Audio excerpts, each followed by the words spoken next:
So this is how Trump's response to Rob Reiner's death ends Trumpism, and Netanyahu's response to the hero who stopped the terrorist attack in Australia ends Zionism. Trump is saying that Trump derangement syndrome caused Rob Reiner's son to murder him and his mom, to murder his mom and dad because of Trump derangement syndrome of Rob Reiner. So he's sympathizing with the person who had to put up with the Trump derangement syndrome, saying that it's appropriate to, Trump is trying to say that it's appropriate to kill people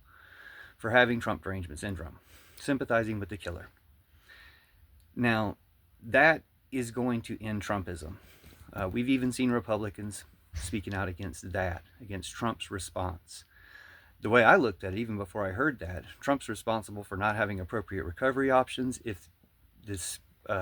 the son only killed him because he had a drug problem, is the way the media is trying to present it. If he had a drug problem and he was radicalized by Trump mutineers,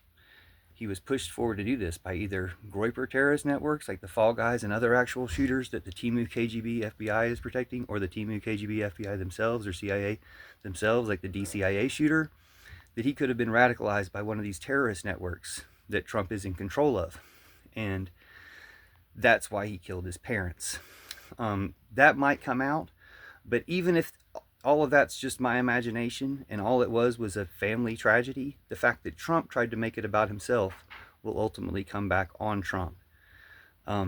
Especially when people look into and find out that he definitely had something to do with these other killings, as is indicated by many videos that even Net and YouTube has been pushing to me about Google searches of the names involved in people in these shootings before they happen, some of which seem to originate in Israel, which brings us to Netanyahu trying to lie and say that the hero who stopped the terrorist attack in Australia was a Jew when he was actually a Muslim, and trying to lie and say that it has anything to do with protesting their genocide, when who knows what it has to do with, but jumping to those conclusions shows what their narrative is, especially if they're in control of it. Once again, Google searches might suggest, their history, their patterns here might suggest. If they're doing this to themselves, MAGA, stop shooting yourselves and stop trying to blame us. They're doing this to themselves to try to create a narrative, to try to create, sway the influence of things. And the way both Trump and Netanyahu are lying about people, siding with the victims, sympathizing with the killers instead of the victims in some ways,